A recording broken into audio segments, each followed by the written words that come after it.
साध संगत बैकुंठे आहे, साध संगत बैकुंठे आहे भैणो।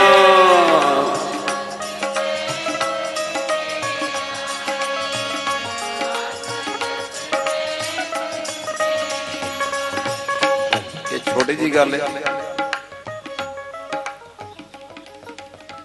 भगत कबीर जी ने कही है, जब लग मन बैकुंठ की आस, तब लग होए नहीं चरण निवास। बैकुंठ स्वर्ग नूं कहंदे, कहंदे स्वर्ग लभदा है। कबीर जी कहंदे स्वर्ग लभण दी लोड़ नहीं, स्वर्ग धरती ते ही ने। जब लग मन बैकुंठ की आस, तब लग होए नहीं चरण निवास। को कबीर कहिए काहे, साध संगत बैकुंठे आहे। जिथे सत्संग हो रहा है, कबीर जी कहंदे यही सचखंड है, यही स्वर्ग है। इन्नी अहमियत है गुरु ग्रंथ साहिब। हुण इस अहमियत नूं अज दे दीवान विच असीं सारे समझ पाईए। संगत सचखंड इस अहमियत नूं समझिया बाबा नंद सिंह जी। मैं एक टूक देना आप जी दे चरणा। भाई डरोली होए ने, कीर्तन हो रहा है, संगत सजी है, बाबा जी अस्थित ने विरागण ते। उन्हें कान में आके आख्या कि बाबा जी फलाना शरीर तुहाडी निंदिया करदा। जरा बैकुंठ की गल सुने, जिन्हां ने समझिया इनू बैकुंठ। भाई डरोली जी ने कान च आख्या, बाबा जी फलाना शरीर तुहाडी निंदिया करदा है। ते बाबा नंद सिंह जी हस पे, कहंदे हुण पता नहीं तेरे कोलों गुरु ने कहाया कि की कला वापरीए ए टाइम ए गल करन दा। संगत सजी है, कीर्तन हो रहा है, ए टाइम ए गल करन दा। पर पता नहीं तेरे को किन्ने को आया। इस वेले कीर्तन हो रहा है, संगत सजी हुई है, वो भाई डरोली जिहदा नां लियाई ओदी भी दरगाह हाजरी लग गई। एक महापुरुष की नजर विच संगत किस तरह का बैकुंठ है। बाबा जी कहंदे कि निंदिया करने वाले का भी नां ले लिया, ओदी याद विच आ गई, ओदी भी दरगाह च हाजरी लग गई। जिन्हां ने इहनूं बैकुंठ समझे, जिन्हां ने संगत नूं बैकुंठ समझिया। एक नारद मुनि जी की वार्ता भी आंदी समझाण लई, संगत की महानता लई। किते विष्णु जी नूं लभदे पे पुरी, विष्णुपुरी है, शिवपुरी है, ब्रह्मपुरी है, इन्हां दी पुरियां ने।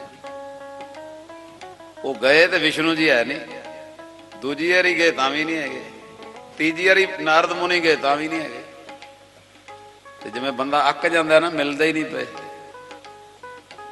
एक जगह सत्संग हो रहा सी ते नारद मुनि भी ना थकिया टुटिया, 3 वारी पुरी च गया, मिले नहीं। ते सत्संग च बह गया खीर ते।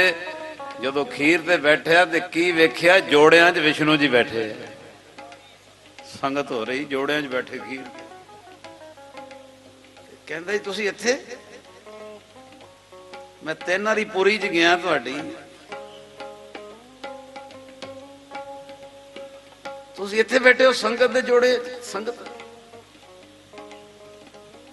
कहंदे उस वेले विष्णु जी कहंदे, नारद मुनि तैनूं अजे तक मेरी असली पुरी दा पता ही नहीं। ये कईयां नूं अजकल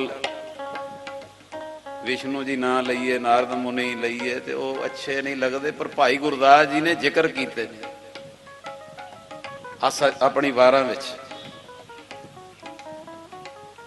विष्णु जी कहंदे तैनूं मेरी असली पुरी दा जे असली घर दा पता ही नहीं।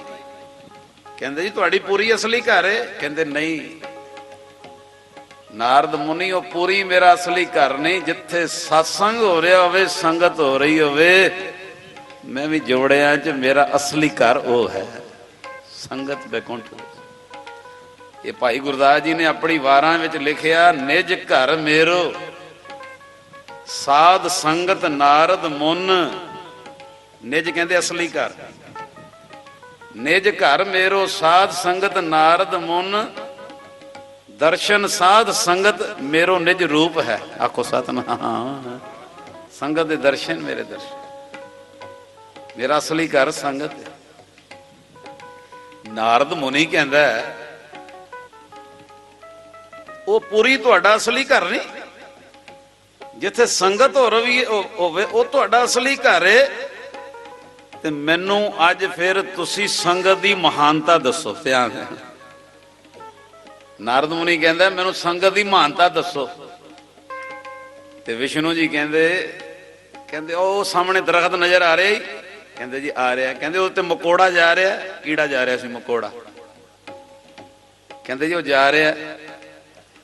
ਕਹਿੰਦੇ ਉਸ ਮਕੋੜੇ ਨੂੰ ਪੁੱਛ ਸੰਗਤ ਦੀ ਕੀ ਮਹਾਨਤਾ ਹੈ, ਤੇ ਤੈਨੂੰ ਜਵਾਬ ਮਿਲੇਗਾ। ਧਿਆਨ ਦੇ। ਨਾਰਦ ਮੁਨੀ ਕਹਿੰਦੇ ਦਰਖਤ ਕੋ ਗਿਆ, ਜਿਹੜਾ ਮਕੋੜਾ ਜਾ ਰਿਹਾ ਸੀ ਨਾ, ਹੁਣ ਹੁਕਮ ਮੰਨ ਕੇ ਮਕੋੜੇ ਨੂੰ ਕਹਿੰਦਾ ਕਿ ਇਹ ਮਕੋੜੇ ਵਿਸ਼ਨੂੰ ਜੀ ਨੇ ਭੇਜਿਆ ਵੀ ਤੂੰ ਦੱਸ ਸੰਗਤ ਦੀ ਕੀ ਮਹਾਨਤਾ ਹੈ। ਕਹਿੰਦੇ ਜਦੋਂ ਪੁੱਛਿਆ ਤੇ ਮਕੋੜਾ ਨਾਲ ਹੀ ਧਰਤੀ ਤੇ ਡਿੱਗ ਪਿਆ। ਨਾਰਦ ਮੁਨੀ ਮਕੋੜੇ ਨੂੰ ਲਾਂਦਾ ਇੱਧਰ ਉੱਧਰ, ਮਰਿਆ ਪਿਆ। ਉਹ ਆ ਕੇ ਵਿਸ਼ਨੂੰ ਜੀ ਨੂੰ ਕਹਿੰਦਾ ਜੀ ਮੈਂ ਮਕੋੜੇ ਨੂੰ ਪੁੱਛਿਆ ਵੀ ਸੰਗਤ ਦੀ ਕੀ ਮਹਾਨਤਾ ਹੈ, ਤੇ ਉਹ ਨਾਲ ਹੀ ਧਰਤੀ ਤੇ ਡਿੱਗਾ ਤੇ ਉਹਦੀ ਮੌਤ ਹੋ ਗਈ। ਵਿਸ਼ਨੂੰ ਜੀ ਹੱਸ ਪਏ। ਕਹਿੰਦੇ ਉਹ ਅੰਬਾਂ ਦਾ ਬੂਟਾ, ਇੱਕ ਦਿਨ ਪਾਇਆ ਵਿੱਚ, 2 ਦਿਨ ਪਾਏ ਵਿੱਚ, ਵੀ ਹੁਣ ਤੈਨੂੰ ਅਗਲਾ ਜਵਾਬ 2 ਦਿਨ ਬਾਅਦ ਦਿਆਂਗੇ। ਜਦੋਂ 2 ਦਿਨ ਬਾਅਦ ਨਾਰਦ ਮੁਨੀ ਕਹਿੰਦੇ ਸੰਗਤ ਦੀ ਮਹਾਨਤਾ, ਤੇ ਕਹਿੰਦੇ ਉਹ ਅੰਬਾਂ ਦਾ ਬੂਟਾ, ਤੋਤੇ ਬੈਠੇ ਆ, ਇੱਕ ਬਾਲ ਤੋਤਾ ਬੈਠਾ ਬਿਲਕੁਲ ਜਨਮਿਆ ਹੀ ਅਜੇ। ਕਹਿੰਦੇ ਉਹਨੂੰ ਪੁੱਛ ਸੰਗਤ ਦੀ ਕੀ ਮਹਾਨਤਾ ਹੈ। ਕਹਿੰਦੇ ਅੰਬ ਦੇ ਦਰਖਤ ਦੇ ਟਾਹਣ ਦੇ ਤੋਤੇ ਬੈਠੇ ਸੀ, ਇੱਕ ਬਾਲ ਤੋਤਾ ਬੈਠਾ ਸੀ, ਨਵਾਂ ਜਨਮ ਹੋਇਆ, ਤੇ ਉਹਨੂੰ ਜਾ ਕੇ ਪੁੱਛਦਾ ਕਿ ਸੰਗਤ ਦੀ ਕੀ ਮਹਾਨਤਾ ਹੈ। ਕਹਿੰਦੇ ਇੰਨਾ ਪੁੱਛਿਆ ਤੇ ਉਹਨੇ ਵੀ ਸਿਰ ਸੁੱਟਤਾ ਤੇ ਧਰਤੀ ਤੇ ਡਿੱਗ ਪਿਆ। ਕਹਿੰਦਾ ਹੱਦ ਹੋ ਗਈ, ਜਿਹਨੂੰ ਪੁੱਛਦਾ ਸੰਗਤ ਦੀ ਕੀ ਮਹਾਨਤਾ ਤੇ ਨਾਲ ਹੀ ਉਹ ਸਿਰ ਸੁੱਟ ਕੇ ਆ ਕੇ ਕਹਿੰਦਾ ਵਿਸ਼ਨੂੰ ਜੀ ਮੈਂ ਬਾਲ ਤੋਤੇ ਨੂੰ ਪੁੱਛਿਆ ਵੀ ਸੰਗਤ ਦੀ ਕੀ ਮਹਾਨਤਾ, ਤੇ ਉਹਨੇ ਵੀ ਸਿਰ ਸੁੱਟਦਾ, ਕੋਈ ਚੜਾਈ ਕਰ ਗਿਆ। ਕਹਿੰਦੇ ਫਿਰ ਹੁਣ ਤੈਨੂੰ ਕੁਝ ਚਿਰ ਬਾਅਦ ਜਵਾਬ, ਕੁਝ ਚਿਰ ਬੀਤਿਆ। ਨਾਰਦ ਮੁਨੀ ਕਹਿੰਦਾ ਜੀ ਜਵਾਬ ਦਿਓ, ਸੰਗਤ ਦੀ ਕੀ ਮਹਾਨਤਾ ਹੈ। ਕਹਿੰਦੇ ਵਿਸ਼ਨੂੰ ਜੀ ਕਹਿੰਦੇ ਐਸ ਸ਼ਹਿਰ ਦੇ ਰਾਜੇ ਦੇ ਘਰ ਪੁੱਤਰ ਪੈਦਾ ਹੋਇਆ, ਤੇ ਉਹਦੇ ਕੋਲ ਜਾ, ਉਹ ਤੈਨੂੰ ਜਵਾਬ ਦੇਗਾ ਕਿ ਸੰਗਤ ਦੀ ਕੀ ਮਹਾਨਤਾ ਹੈ। ਉਸ ਰਾਜੇ ਦੇ ਪੁੱਤਰ ਕੋਲ ਜਾ। ਕਹਿੰਦਾ ਜੀ ਮੈਂ ਤਾਂ ਨਹੀਂ ਜਾਣਾ। ਅੱਗੇ ਤੇ ਤੋਤੇ ਨੇ ਸਿਰ ਸੁੱਟਿਆ ਤੇ ਮਕੋੜੇ ਨੇ ਸੁੱਟਿਆ, ਜੇ ਕਿਤੇ ਰਾਜੇ ਦੇ ਪੁੱਤਰ ਨੇ ਸੁੱਟਦਾ ਤੇ ਰਾਜੇ ਨੇ ਤੇ ਮੈਨੂੰ ਫੜ ਲੈਣਾ। ਗੱਜ ਕੇ ਆਖੋ ਸਤਿਨਾਮ। ਹੱਸ ਪਏ। ਉਹ ਕਹਿੰਦੇ ਨਹੀਂ, ਉਹ ਸਿਰ ਨਹੀਂ ਸੁੱਟੇਗਾ। ਹੁਣ ਜੋ ਕੁਝ ਤੇਰਾ ਪਿਛਲਾ ਵੀ ਕੰਮ ਕਲੀਅਰ ਕਰ ਦੇਗਾ। ਇੱਕ ਦ੍ਰਿਸ਼ਟਾਂਤ ਤੇ ਸਮਝਾਉਣ ਲਈ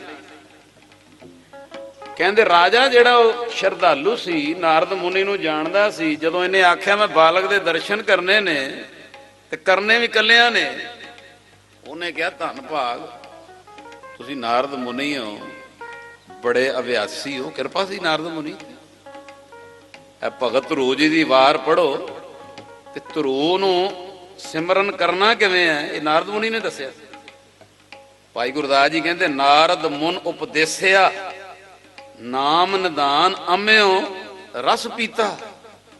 ਇਹਨੇ ਉਪਦੇਸ਼ ਦਿੱਤਾ ਸੀ ਧਰੂ ਜੀ ਨੂੰ ਇਸ ਤਰ੍ਹਾਂ, ਕਿਉਂਕਿ ਧਰੂ ਦੀ ਭਗਤੀ ਅੱਧੇ ਪੈਰ ਦੀ, 1.5 ਪੈਰ ਧਰਤੀ ਤੇ ਨਹੀਂ ਤੇ ਕੇਵਲ ਅੱਧਾ ਪੈਰ, ਇਹ ਧਰੂ ਦੀ ਭਗਤੀ ਸੀ। ਇਹ ਭਗਤੀ ਹੁੰਦੀ 2.25 ਪੈਰ ਦੀ, ਅੱਧੇ ਪੈਰ ਦੀ, 1.5 ਪੈਰ ਦੀ, 1 ਪੈਰ ਦੀ, ਬਈ ਸੁਚੇਤਾ ਰਵੇ, ਨੀਂਦਰ ਨਾ ਆਵੇ। ਉਹ ਸਾਰੇ ਸਾਧਨ ਦੱਸੇ ਸੀ। ਹੁਣ ਤੇ ਵੇਖ ਲਓ, ਕੋਈ ਉਹ ਲੋੜ ਹੀ ਨਹੀਂ ਇਹਦੀ। ਸਭ ਤੋਂ ਸੌਖਾ ਸਾਧਨ ਹੈ सत्संगत कैसी जानी है जिथे एक हो। हाँ, उन्हें शुक्र किया भी नारद मुनि आए मेरे बालक दे दर्शन देन आए ने। कहते कलिया बालक नाल समा देता ते वो हुक्म मन के बालक नूं कहंदा है, बालक इन्नी छोटी उम्र दा बालक बोलदा ते नहीं, पर मैं उहदे हुक्म च पुछण आया ते कुछ ना कुछ वापरेगा, ते मैनू दस भी संगत की की महानता है। कहंदे वो जिहड़ी फिर आम लोक दी दुनिया च चीज़ां हुंदियां नहीं, पर इत्थे कुछ फिर दसना सी, कला वर सकदी है। पीर भीखण शाह ने भी बाल अवस्था गुरु गोबिंद सिंह जी अगे दो कुजियां कीतियां सी। मुसलमानां दे पीर होवोगे कि हिंदुआं दे गुरु, ते महाराज ने गड़ाई लैके फिर रमज में जवाब दिता सी, आखो सतनाम, जिथे फिर वापरे। कहंदे जदों नारद मुनि कहण लगा भी मैनू दसो संगत की की महानता है, ते कहंदे ओ बालक दे पिछले संस्कार आए ते कुछ समय लई दसण लई बोलिया। कहंदे नारद मुनि अजे भी नहीं समझिया संगत की की महानता है। ओए नारद मुनि मैं संगत दे दर्शन नहीं कीते, तू कीते सी। ध्यान दे, तू संगत चों होके आया सैं, विष्णु जी नूं लभदे आ, तू संगत दे दर्शन कीते सी ते मैं ओहो मकोड़ा वां, मैं संगत नहीं कीती, तू संगत दे दर्शन कीते ते मैं तेरे दर्शन कीते सी ते मैनू मकोड़े दी जोन तो मुक्ति मिल गई सी। तू मैनू संगत दी महानता पुछदा, मैं ओहो तोता वां, तोते दी जोन च पिया, फिर मैं दर्शन नहीं कीते संगत, तू कीते सी। वेखो अगला पड़ा है, मैं संगत दे दर्शन नहीं कीते, तू कीते, मैं तेरे दर्शन कीते ने, पर तू संगत दे दर्शन करके आया सैं, तेरे दर्शन करन नाल मैनू तोते दी जोन तो भी मुक्ति मिल के एक राजे दे घर जन्म मिल गया। ध्यान दे,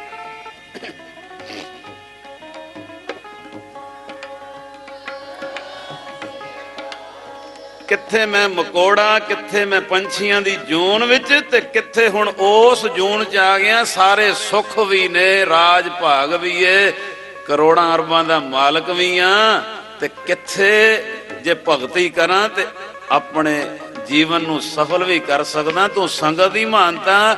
कहंदे नारद मुनि दे कन्नां नूं हथ लग गए। कहंदे इन्नी महानता है संगत दी कि संगत च जाना एक पासे, जिहड़ा संगत चों सच्चे मन नाल नीवें होके आया, कोई ओहदे दर्शन कर ले, लाभ ओनूं भी हो जांदा। गज के आखो सतनाम।